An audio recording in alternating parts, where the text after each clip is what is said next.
हमें पढ़ना है नए सामाजिक आंदोलन का उदय। यह 8वां पाठ है, नए सामाजिक आंदोलन का उदय। अब सवाल है पहले कि आंदोलन पहले है क्या, सामाजिक आंदोलन, और सामाजिक आंदोलन में भी तब नए सामाजिक आंदोलन। आंदोलन है क्या? आंदोलन किसको कहा जाता है? संगठित सत्ता या व्यवस्था के द्वारा, किसी भी संगठित सत्ता या व्यवस्था के द्वारा शोषण और अन्याय अगर किया जाता है तो उसके विरुद्ध में संगठित तरीके से हो या चाहे स्वतः स्फूर्त हो, जो विरोध होता है, संघर्ष होता है, उसी को आंदोलन कहा जाता है। यानी किसी सत्ता के विरुद्ध, किसी व्यवस्था के विरुद्ध होता है, जो संघर्ष होता है, उसे आंदोलन कहा जाता है। यदि जनता है संगठित होकर के आज स्वतः ही संघर्ष के लिए निकल पड़ती है, उसको आंदोलन कहा जाता है। तो पाठ का नाम है नए सामाजिक आंदोलन। आंदोलन तो हो गया, उसके बाद नए सामाजिक आंदोलन। सामाजिक आंदोलन किसे कहेंगे? अब आंदोलन, ऐसे तो आंदोलन बहुत पहले से होते रहे हैं, जैसे गुलामों और जो स्वतंत्र लोग थे पुराने समय से ही, जो गुलाम हैं उनके बीच और जो स्वतंत्र लोग हैं, स्वतंत्र नागरिक हैं, उनके बीच संघर्ष होते रहता था। जनसाधारण जो सामान्य व्यक्ति है और कुलीन के बीच में संघर्ष होते रहता था। कुलीन वर्ग है कौन? सुविधा संपन्न जो वर्ग है, कुलीन वर्ग है, तो उनके बीच यह संघर्ष होता रहता था। या कह सकते हैं कि किसान और भूमिपति के बीच में यह संघर्ष होता रहा, या श्रमिक और पूंजीपति के बीच में यह संघर्ष होता रहा।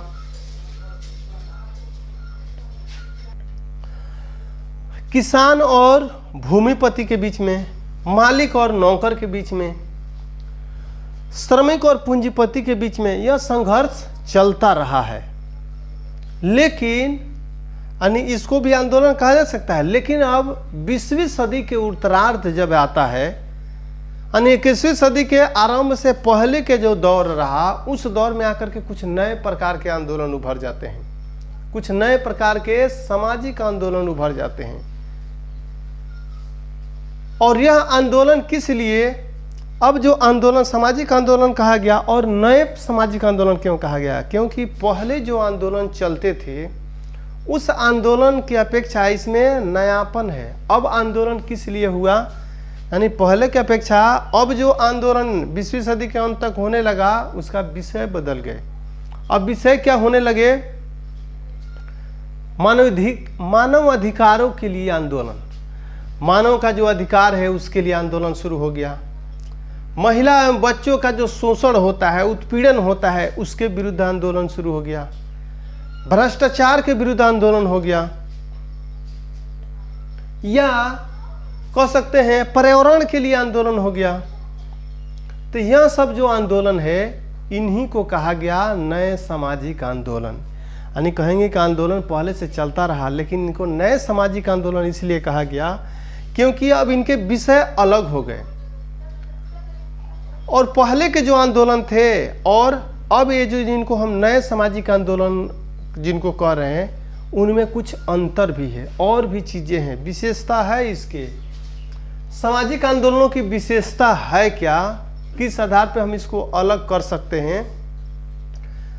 ये आंदोलन जितने हुए वे किसी विशेष विचारधारा से संबंधित नहीं है।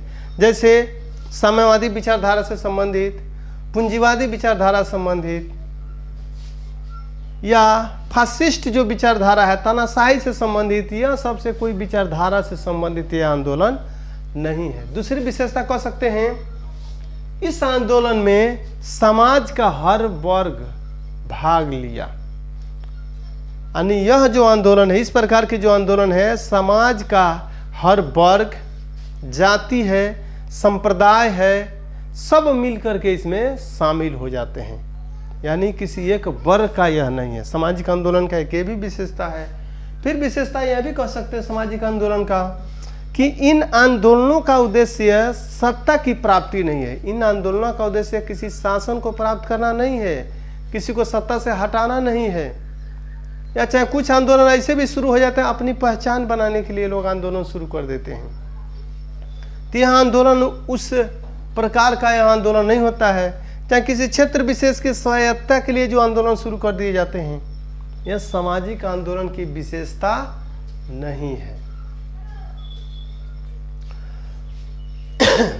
यानी सामाजिक आंदोलन की विशेषता क्या हो गया कि किसी विशेष विचारधारा से नहीं होता है और किसी समाज का कोई एक वर्ग शामिल नहीं होता है। सब वर्ग जाति यह सब मिल करके आंदोलन करते हैं, सामाजिक आंदोलन हो गए। अब सामाजिक आंदोलन जो भी हुए, नए जो सामाजिक आंदोलन हुए, तो उनमें कौन कौन से प्रमुख आंदोलन रहे। एक हो गया किसान आंदोलन, जैसे महिलाओं का आंदोलन।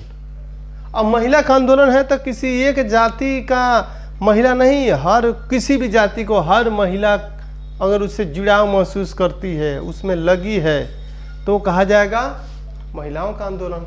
पर्यावरण संबंधी आंदोलन, सामाजिक न्याय के लिए आंदोलन, सूचना के अधिकार का आंदोलन और भ्रष्टाचार विरोधी आंदोलन, ये सब आंदोलन नए सामाजिक आंदोलनों के अंतर्गत आएंगे।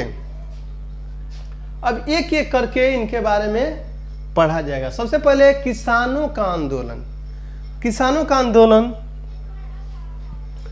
किसानों का आंदोलन आखिर क्यों? किसान को क्या समस्या है?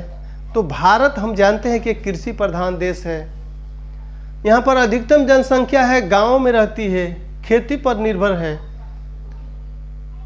किसानी पर निर्भर है, और किसान की कुछ समस्याएं हैं और उन्हीं समस्याओं के लिए वह आंदोलन करता है। अब किसान को क्या समस्या है? सबसे बड़ी समस्या यह है कि किसान किसी तरीके से मेहनत करके या और ऋण लेकर के या किसी तरीके से व्यवस्था करके अपना फसल उपजा दिया, लेकिन जब उसके फसल का उपज का उचित मूल्य प्राप्त अगर नहीं होगा या उसका जो उपजाया हुआ फसल है बिकेगा ही नहीं, तब तो उसका किसानी पूरा चौपट हो जाएगा। तो यह सबसे बड़ी समस्या है। और ऐसा होता कैसे है? ऐसा कैसे हो सकता है कि उसका उचित मूल्य नहीं मिले या उसका सामान नहीं बिके? होता यह है कि जो विकसित देश हैं, धनी देश हैं, अपने किसानों को काफ़ी अधिक वित्तीय सहायता देते हैं। तो जब सरकार के तरफ से सहायता मिल जाती है तो उनको लागत कम पड़ती है, इसीलिए अपने उपज को कम दाम पर भी बेच सकते हैं। और कम मूल्य पर जब बेच सकते हैं तो वे सामान हमारे देश में अगर आ गए तो हमारे किसान उसके साथ बराबरी नहीं कर पाते हैं, क्योंकि हमारे किसानों का लागत अधिक है तो उसी के अनुसार उसका मूल्य भी होगा। इसलिए हमारे किसानों का जो उत्पादन है वो धरे के धरे रह जाते हैं, या चाहे यह भी कम दाम में औने पौने दाम में बेचने के लिए बाध्य हो जाते हैं। तो यह सबसे बड़ी समस्या है। यही सब समस्याओं को देखते हुए, समझते हुए 1936 में अखिल भारतीय किसान कांग्रेस की स्थापना हुई। सरदार वल्लभ भाई पटेल ने किया है। क्वेश्चन भी है, अखिल भारतीय किसान कांग्रेस की स्थापना किसने किया? सरदार वल्लभ भाई पटेल ने। कब किया? 1936 में किया। फिर स्वतंत्रता के बाद भारत जब आज़ाद हुआ तो कई संगठन बनते चले गए। उन संगठनों में एक है हिंद किसान पंचायत, समाजवादियों का, संयुक्त किसान सभा कम्युनिस्टों का, शेतकारी संगठन महाराष्ट्र में शरद जोशी ने इसको बनाया था, ये अन्य सब किसान संगठन है। भारतीय किसान यूनियन महेंद्र सिंह टिकैत उत्तर प्रदेश, भारतीय किसान यूनियन जिसके लीडर है महेंद्र सिंह टिकैत उत्तर प्रदेश, यह संगठन है। यह संगठन तो आज भी आंदोलन पर है, दिल्ली का घेरावा किए हुए है। तो किसानों से संबंधित कुछ समस्याएं हैं और उन समस्याओं को देखते हुए किसान संगठन बने हैं। अब किसानों की मांग क्या है, आखिर आंदोलन करते हैं, मांग करते हैं तो किस चीज़ का मांग करते हैं। किसानों का मांग ये रहता है कि विकसित देशों द्वारा अपने किसानों को जो वित्तीय सहायता प्रदान की जाती है वह नहीं किया जाए। दूसरा, गन्ना का या चाहे जो भी व्यावसायिक फसल लगाते हैं उनका उचित मूल्य प्राप्त हो, ऊंची कीमत प्राप्त हो, यह उनकी मांग है किसानों की। फिर बैंक से अगर हम खेती के लिए ऋण लेते हैं तो वो कम ब्याज पर हमको उपलब्ध हो। भूमि संबंधी जो समस्याएं हैं उसके लिए भूमि सुधार कार्यक्रम चलाया जाए, या कृषि में आधुनिक जो टेक्नोलॉजी है, आधुनिक तकनीक है, उसका अधिक से अधिक प्रयोग हो। आधुनिक किस्म के खाद, बीज, आधुनिक जो खाद है, उन्नत किस्म के बीज है, इसकी व्यवस्था हो। सिंचाई के लिए पानी की व्यवस्था हो, और जो प्रोडक्ट आ जाते हैं यानी फसल उत्पादन हो जाए तो उसका उचित मूल्य प्राप्त हो। यही किसानों की मांग है। आज कोई भी सरकार है, कोई भी चुनाव होता है तो हर पार्टी यही कहता है कि हम किसानों के हितैषी बनकर के आता है, हम किसानों का भला करेंगे। किसानों के नाम पर ही वह वोट लेकर के जीतता, सरकार बन जाता है। हर सरकार किसानों का ही हितैषी बताता है, लेकिन किसान का भला न पहले हुआ न अब तक। हाँ, पहले की अपेक्षा कुछ सुधार हुआ है उसकी स्थिति में, लेकिन जितनी होनी चाहिए और क्षेत्रों में जितना हुआ उतना किसानों का भला नहीं हो पाया है। अब इसके बाद दूसरा आता है महिलाओं का आंदोलन। महिलाओं को आंदोलन करने की क्या जरूरत है, महिलाओं को क्या समस्या है। तो चाहे वो प्राचीन काल हो, मध्य काल हो, आधुनिक काल हो, कोई भी काल रहा हो। हाँ, ऐसा हो सकता है कि कुछ काल में थोड़ा कम, किसी में थोड़ा ज़्यादा, लेकिन हर दौर में महिला उपेक्षित रही है, उसके साथ समस्याएं रही है। चाहे प्राचीन काल हो, आधुनिक काल हो, उसके साथ समस्याएं रही हैं। क्या क्या समस्याएं? महिला को समानता का अधिकार नहीं, संपत्ति का अधिकार नहीं था पहले, तो वह भी है जो उसकी स्थिति को कमजोर करता है। दहेज प्रथा, सती प्रथा, पर्दा प्रथा, शिक्षा का अधिकार नहीं। हाँ, आधुनिक काल आया है, अब सबको शिक्षा के अधिकार है, लेकिन पूरे शुरू से आज तक देखें तो यह सब समस्याएं रही है, यानी महिला से संबंधित कई प्रकार की समस्याएं रही हैं। इसलिए महिला भी आंदोलन पर आ गई। अब महिला को यानी ये सब समस्याएं हैं, तो उससे एक तरीके से देखा जाए तो प्राचीन काल से महिलाएं पुरुषों की अपेक्षा तो पिछड़ी ही रही हैं। हाँ, यह तो जरूर रहा है कि कुछ महिलाएं प्राचीन काल में भी शिक्षित रही हैं, मंत्रों की रचयित्री रही हैं, साहित्यों की रचयित्री रही हैं, लेकिन पूरे अगर स्त्रियों की संख्या देखा जाए, महिलाओं की संख्या में वह नगण्य, बहुत ही कम संख्या रही है। आधुनिक दौर में आकर के महिलाओं को अधिकार अधिक मिले हैं, तब भी यह नहीं कहा जा सकता कि वो बराबरी पर आ गई है। राष्ट्रीय आंदोलन में कुछ महिलाएं थी, एनी बेसेंट है और सरोजिनी नायडू ऐसे बहुत से महिलाएं थी जो उसमें भी भाग ली थी, आगे रहीं। और आधुनिक दौर में कहा जाए तो बहुत से महिलाएं रही हैं जो आधुनिक युग की महिलाओं का प्रतिनिधित्व करती हैं। उन महिलाओं में नाम आता है सुषमा स्वराज है,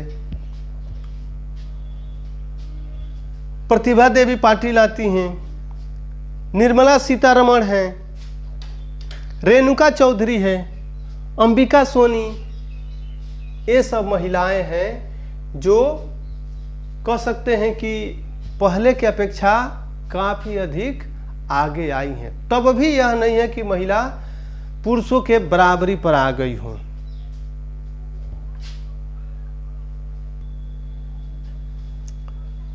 महिला संगठनों द्वारा कुछ मांगे हैं, महिलाओं को अपनी समस्याओं को देखते हुए कुछ मांगे हैं जिस पर हम थोड़ा विचार करेंगे, थोड़ा हम पढ़ेंगे, जानेंगे। सबसे पहले उनका कहना है कि लिंग के आधार पर भेदभाव समाप्त किए जाएं। महिला के साथ लिंग के आधार पर जो भेदभाव होता है, वो महिला है पुरुष है, यह भेदभाव समाप्त हो जानी चाहिए। पहला हो गया। फिर महिलाओं का मांग है कि हर प्रकार की दास्ता, महिलाओं को किसी भी प्रकार की दास्ता से मुक्ति दी जाए। जैसे दास्ता में कह सकते हैं,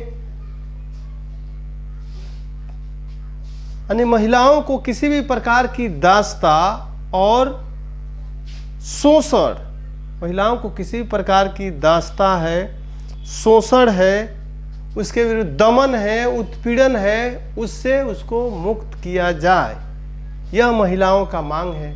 फिर उनका यह भी है कि जो पुरुष प्रधान समाज है,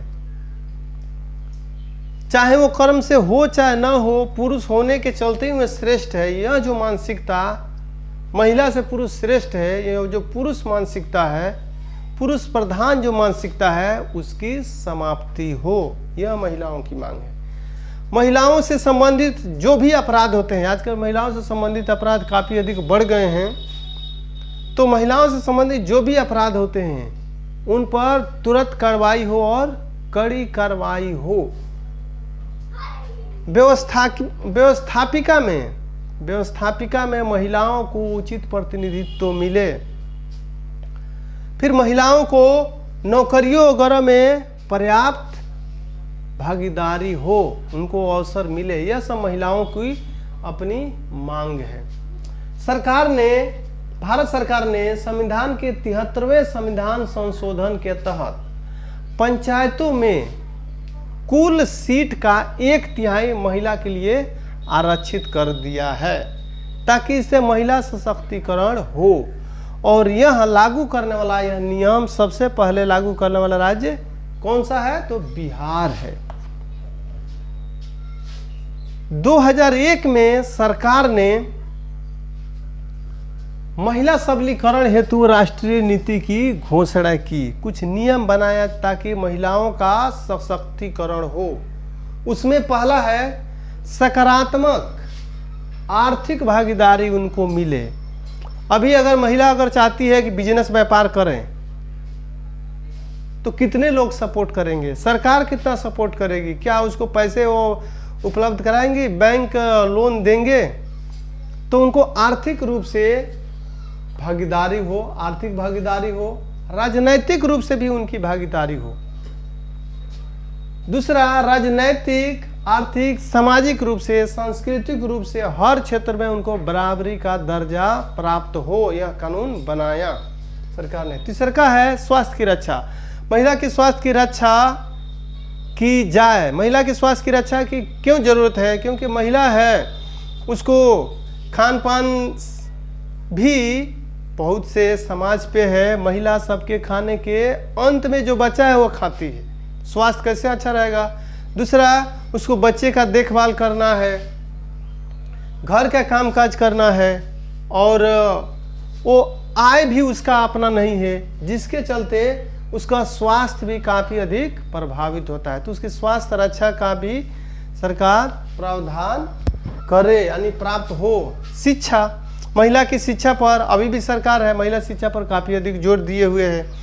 शिक्षा के लिए सरकार उनको मुफ्त में शिक्षा दे रही है, प्रोत्साहन रूप में उनको स्टाइपेंड देना, पुस्तकें मुहैया कराना। तो शिक्षा और महिला रोजगार की प्राप्ति हो, यह सरकार ने यह नीति बनाया। सामाजिक न्याय के साथ साथ महिला को सामाजिक सुरक्षा भी प्राप्त हो, यह सब सरकार ने नियम बनाया। लेकिन नियम बनाने के बाद भी आज भी महिलाओं के प्रति बहुत तरह की समस्याएं हैं, कई तरह की समस्याएं हैं, और सरकार लगातार उस दिशा में प्रयासरत है।